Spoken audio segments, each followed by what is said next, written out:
Well, we're talking about the long run up to those US elections. A number of hot button issues have fired up public opinion too. Let's talk about that. One of the most controversial: should African Americans in the US be paid reparation for the suffering of their descendants who were slaves?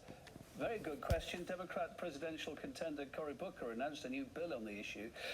But a recent poll suggests only 21% of voters would support the move. Now, if adopted, it would entail an official acknowledgement of the legacy of American slavery and compensation payments, crucially, to those still affected by discrimination as a result. We have to recognize that everybody did not start out on an equal footing in this country. And in particular, Black people have not. And so we have got to recognize that and do something about that and give folks a lift up.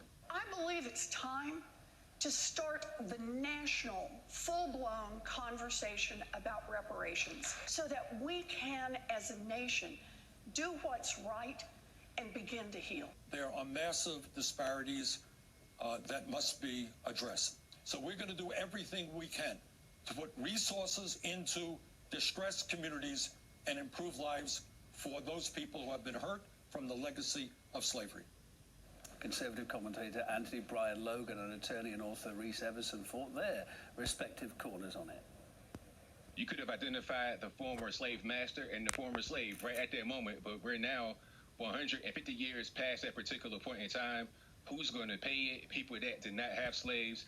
Nobody alive today in 2019 was a slave back then, so what are we getting paid for? Who's getting paid? Why are they getting paid? It's no more than a campaign promise from Democratic hopefuls trying to get some kind of attention out here. ABL. Listen, that's the most ridiculous thing I've ever heard. They provide economic restitution to those people. Now, if I came into your house, Mr. ABL, and I stole $1,000 from you and then I died, or if I stole $1 million from you and then I died, would you say, oh, well, Reese died, so the money doesn't matter anymore? No, you would go talk to my children because my children are still living off the benefits of that $1 million. Just because somebody's granddad stole something doesn't mean I'm responsible for it. If somebody's granddad was a serial killer and then they find out 100 years later, you don't go after the kids and say, okay, you got to go to jail now, or you got to pay back some money because of what your grandfather did. It makes no sense. You know who did it.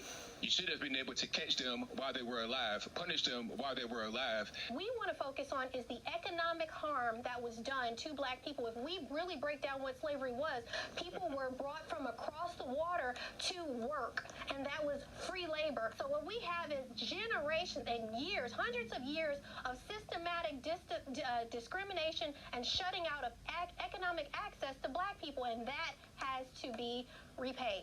If we're going to blame the government of the USA, even though nobody is alive wait a minute, even though nobody's alive right now, 2019, that was alive back then, and then the thing about it is, who's going to pay it? You're talking about the government. The government is funded by the people. That means me, that means you will pay for it. So how does it make any sense? Like I said, it would have been more reasonable to have the former slave owner pay the slave when reparations would have been due, which is at the end of slavery, not right now. It makes no sense. This whole argument, it's no logic here. America's never even studied the effects of slavery on Black people. They've never sat down and said, we know that as a government we sanction this experience, but we don't even know how far that experience reaches because no one's ever studied it. How much do we owe Black people? No one's ever studied it. Why? Because the government has literally buried its head. It's paid out everybody else and turned its back on the Black people in America who have given so much to want to just strive to be a part of this country and with their blood, sweat, and tears. They paid the money when it was due, whether it's not hundreds of years 150 later. years, that's irrelevant. The point is the effects How long are we going to continue this narrative? 200 years, 300 years, 5,000 years? How long are we going to continue the narrative? At what point do we say we're past slavery? We're going to stop it now because the buck stops here. Hopefully my generation will stand up and say that the buck stops here so we don't have to go on with this any longer.